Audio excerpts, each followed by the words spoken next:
আমাকে কি এই রুমে থাকতে হবে? জি ম্যাডাম, এই রুমে থাকতে হবে। It's a very nice room. What rubbish! এটা কোনো রুম হলো? It's very congested. আমি এখানে থাকতে পারবো না। সরি ম্যাডাম, আমাদের তো আপাতত এই রুম ছাড়া কোনো রুম খালি নেই। এই রুমটা একটু ছোট, কিন্তু থাকার জন্য ভীষণ ভালো। আপনি কি?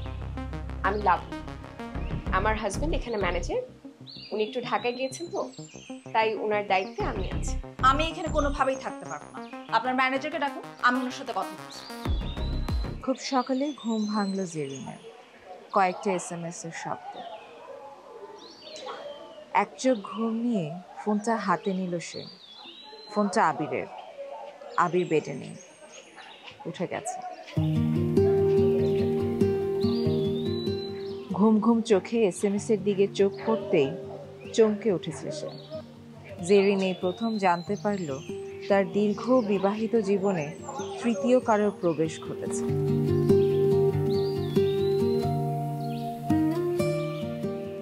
চোখ ফেটে জল এলো তার। সে ভেজা চোখে সবকিছু ঝাপসা দিচ্ছে। এই উপন্যাস তাহলে কবে প্রকাশ পাচ্ছে? আসছে বইমেলায়।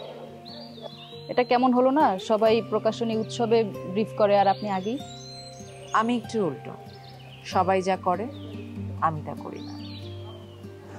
আমি পাঠকদেরকে নিয়ে লিখতে পছন্দ করি। পাঠকের পালস আমার লেখার শরীর, আর এতে পাঠকদের আগ্রহ বাড়ে। আচ্ছা, কমার্শিয়াল রাইটার।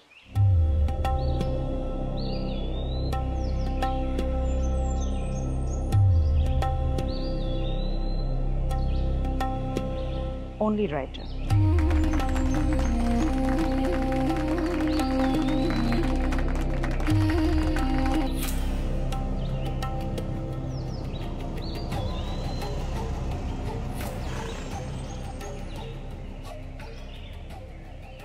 ম্যাডাম আসসালামু আলাইকুম।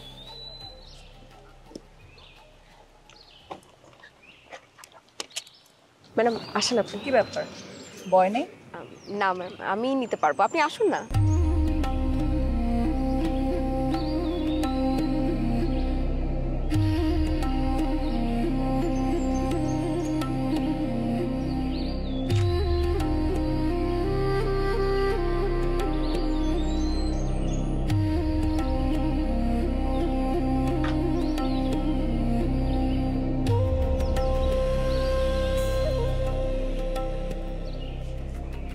আমাকে কি এই রুমে থাকতে হবে? জি ম্যাডাম, এই রুমে থাকতে হবে। It's a very nice room. What rubbish!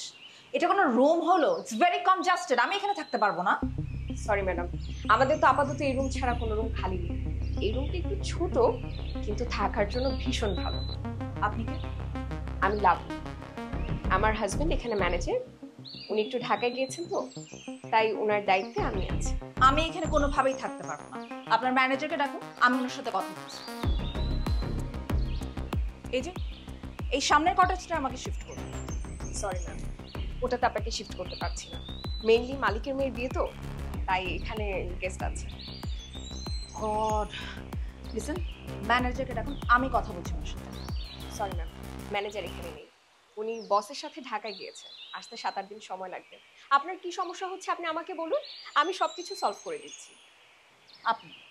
আপনি সলভ করতে পারবেন? তাহলে আমাকে ওই বাংলোতে শিফট করার ব্যবস্থা করে দিন। আমি এখানে কোনোভাবেই থাকতে পারবো না।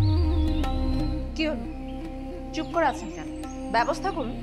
আমি জার্নি করে এসেছি, I am very tired. Sorry ma'am, এটা তো সম্ভব না। আপনি আপাতত এখানে থাকুন, আমি বলছি আপনার ভীষণ ভালো লাগবে। এই বাংলোর একটা বিশেষত্ব আছে, এখানে যখন আপনি সকালে ঘুম থেকে উঠবেন, এটার চারপাশে ন্যাচারাল ভিউ, পাখির কিচিমিচির সাউন্ড আপনার মনটা ভরিয়ে দিবে। যদি আপনার ভালো না লাগে তাহলে আমি তো আছি। কি যেন নাম বললেন আপনার? লাবু ম্যাডাম। দেখো লাবু, আমি এখানে লিখতে এসেছি, সো আমার একটা কোয়াইট পিসফুল প্লেস লাগবে যেখানে একটু আরাম করে আমি লিখতে পারবো। আমি জানি ম্যাডাম, আপনি একজন বড় রাইটার, আপনি এখানে লিখতে আসছেন।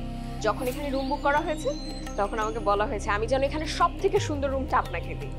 ম্যাডাম ট্রাস্ট মি, আপনার কোনো অসুবিধা যদি হয় সেটা আমি সলভ করে দেব, বিলিভ মি। হ্যালো, আসসালামু আলাইকুম ম্যাডাম। ম্যাডাম রুম পছন্দ হয়েছে? সব ঠিকঠাক আছে তো? I will just kill you. এটা কোনো জায়গা হলো থাকার? হ্যাঁ, আমি এখানে কোনোভাবেই থাকবো না, নেভার। ম্যাডাম সরি সরি, আমি এসে আপনার সাথে কথা বলছি।